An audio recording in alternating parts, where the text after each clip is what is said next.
بسم الله الرحمن الرحیم. السلام علیکم ورحمت الله وبرکاتو. په دې ویډیو د داسې خوبونو تعبیر کوم چې هغه کله ته وګورې نو یو مهم شی له لاسه ورکوي، یا یو معنوي شی یا یو مادي شی یا یو د کور غړی دا ته له لاسه ورکوي. دغه نه مخکې چې ته باندې یو تاوان راځي، مالي معنوي مادي مصیبت ورسیږي په افرادو کې، نو تا باندې الله تعالی یو څه خوبونه ګوري چې تا متوجه کوي. اکثر خلک چې ماته خوبونه وایي هغوی وایي چې مونږ خوب ګورو چې څپلۍ مانه ورکې دي، چپلکې مې ورکې دي، ورپسې لټومه او یو پښه یې پیدا کېږي یو پښه یې نه پیدا کېږي. دغسې خوب علما وایي چې د اولنی د دې تعبیر د یو مسلمان لپاره هغه په لمانځه کې سستي ده، په لمانځه کې سستي ده، ځکه د الله تعالی قرآن کریم کې د لمونځ په باره کې ویلي دي چې اضاعوا الصلاة، چې لمونځ دوی ضایع کړی ده، هېر کړی ده، ورک کړی ده، پرېښی ده. نو یو علما وایي چې دغه اول په دې باندې تعبیر کېږي. بیا نور تعبیرونه هم لري چې ته کوم شي نه ډارېږې چې یو شی له لاسه ورکوې، یا خپل صحت له لاسه ورکوې، یا خپل دوستان له لاسه ورکوې، یا یو مهم شی چې هغه مال ده، مهم ده ستا په ژوند کې، هغه له لاسه ته ورکوې. سرمایه لرې، هغه په کاروبار کې ده. دا مهم تصمیمونه ته نیسي په دغه وختونو کې د ورکېدلو خوبونه انسان ګوري. یا مثلا ته تلی بار ملک ته خارج ته تلی او هلته د خپل د فرهنګ نه ته بیګانه کېږي ورو نو د ورکېدلو خوب ګوري، چې ستا نه شیان ورکېږي. ته ارامتیا یا صحت له لاسه ورکوې، توازن خپل کنټرول ته له لاسه ورکوې، یا مثلا اعتماد دې ختمیږي په ځان باندې یا په بل چا باندې. په دې هم تعبیر کېږي چې ته سفر کوې، ته لرې کېږي د خپل کورنۍ نه، یا ستا د کورنۍ غړی تا نه لرې کېږي یو څه وخت لپاره، یا بندي کېږي یا سفر کوي. دا باریکۍ لري چې کله داسې په خوب کې وګورې ستا نه شیان ورکېږي، خو څه ورپسې لټوې او د لټولو په لټه کې یو کیدای شي پیدا شي، ته داسې فکر کوې، نو دا بیا ښه تعبیر لري. د دې تعبیر دا ده چې ته کوم اهداف تا په ژوند کې ارمانونه هغه پسې ته ګرځې، سا یو کوشش کوې نو هغه ته رسېږي، ته ورپسې ګرځې، سا یو کوشش کوې، کله مشکلات مخکې در راځي خو حتما هغه ته رسېږي. نو څه کله ته په خوب کې یو شی تا نه ورک شوي او پیدا یې کړې، دا بیا ډېر ښه تعبیر لري. خو څه کله نه شي پیدا کولی همداسې تا نه ورک شي، نو دا بیا یو شي له لاسه ورکولو باندې تعبیر کېږي. دویم، پیسې ورکېدل، د جب کوم مهم شی دی، اسناد، کارت، پاسپورت، ویزا او مهم شیان ستا اسناد، دا شیان ورکېدل، دا هم په همدې باندې تعبیر کېږي چې کوم شی در لاسه ورکوې. موبایل ورکېدل، موبایل هم د انسان دغه شخصي ژوند مسایل پکې وي، اجتماعي روابط یې ټول په هغه کې وي، نو ته په خوب کې وګورې چې ستا موبایل ورک شوی، دا هم ډېر مهم ده او په دې باندې تعبیر کېږي چې ته یو مهم شی له لاسه ورکوې. روابط دې قطع کېږي یا بندي کېږي، یا مثلا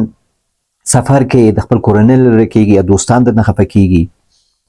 بایک ورکېدل، دا بایک د کالي د انسان دغه ضروري شیان وي، هغه هم ډېر زیات مهم ده، سامان، نو دا هم په دې باندې تعبیر کېږي چې یو مهم شی ته له لاسه ورکوې. بل په خوب کې اولاد ورکېدل، چې ته خوب کې وګورې چې یو ماشوم دې ورک کړي او هغه تا نه ورک شي، بیا یې پیدا کولی نه شي، یا څوک یې وتښتوي، نو دا هم کله دا په بندیتوب لرې کېدلو باندې تعبیر کېږي چې ته لرې کېږي، بندي کېږي او د خپل کورنۍ لرې کېږي، یا کم دوست تا نه لرې کېږي، یا اعتماد ختمیږي. کیلي ورکېدل، ته کله ته په خوب کې وګورې ستا نه کیلیانې ورکې دي، دروازه نشي خلاصولی،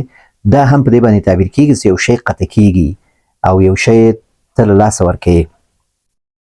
بل موټر ورکېدل، موټر هم چون په ژوند کې مهم رول لري،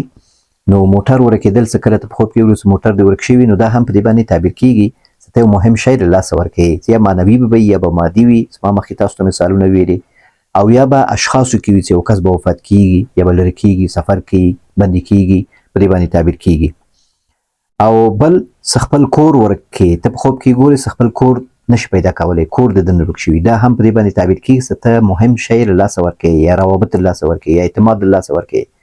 نو په دغه صورتونو کې دا خوبونه کتل کېږي او اکثر خلک دا خوبونه ګوري. ما ته خپل خوبونه وایي چې موږ نه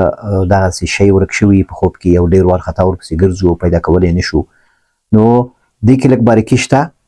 لکه که چا سره دا تشویش وي، مثلا ته په ښار کې ګرځې، بایسکل دی یا موټرسکل یا موټر یو چېرته ودرې او تا سره تشویش دا ورک نه شي، او تا د شپې خوب لیده یا سبا ته چېرته دی د شپې خوب ګورې،